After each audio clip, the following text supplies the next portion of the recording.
Hi friends, എൻ്റെ പുതിയ വീഡിയോയിലേക്ക് എല്ലാവർക്കും സ്വാഗതം കേട്ടോ. ഇന്ന് രാവിലെ എണീറ്റ് ഇന്നലെ പനി പിടിച്ചൊരു ദിവസമായിരുന്നു. അതായത് ഉഷാറില്ല, സൗണ്ടൊക്കെ പോയിരിക്കുക.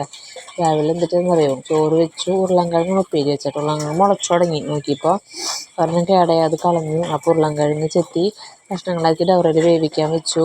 പിന്നെ ഇത് ചോറ് കുക്കറിലിട്ട് വെച്ചു, കുക്കറിൽ അരിയിട്ടടിച്ചു, വെള്ളം തിളപ്പിച്ച് വെച്ചു കേട്ടോ കുടിക്കാനായിട്ട്. പിന്നെ ഞാൻ രാവിലേക്ക് ഇത്തിരി ഉപ്പുമാവ് ഉണ്ടാക്കാമെന്ന് വിചാരിച്ചു കേട്ടോ. അങ്ങനെ ഉപ്പാനുള്ള സാധനങ്ങളൊക്കെ ആക്കി. അപ്പോഴേക്കും ഉരുളൻകിഴങ്ങ് ഡവറിലിട്ട് വേവിക്കൊന്നും വേണ്ട, ഉള്ളി കാച്ചിയിട്ട് അതിലേക്ക് ഇട്ടാലും മതി.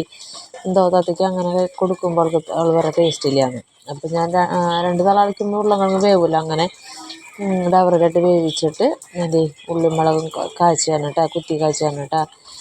ഉള്ളിയും വെളുത്തുള്ളിയും കൂടി ചതച്ചിട്ടിട്ട് വേപ്പിൻ്റെ ഇലയിട്ട് വെളിച്ചെണ്ണയിൽ മൂപ്പിച്ചത് മുളക് പൊടി ഇട്ടു. അപ്പോൾ ഉണ്ണി വീഡിയോ എടുത്ത് തരുന്നുണ്ട്. അത് കാരണം എനിക്ക് എടുക്കാൻ പറ്റണം കേട്ടോ, അല്ലെങ്കിൽ പറ്റില്ലായിരുന്നു. അത് കഴിഞ്ഞ് മൂത്തപ്പോൾ ഉരുളൻകിഴങ്ങ് ഇട്ടു.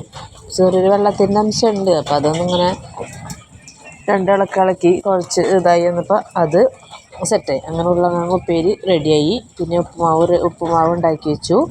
പിന്നെ എന്നിട്ട് വെള്ളം തിളപ്പിച്ചു, ചോറ് വെച്ചു. പിന്നെ അങ്ങനെ അതൊക്കെ ഭക്ഷണം കഴിച്ച് ജോലിക്ക് പോയി.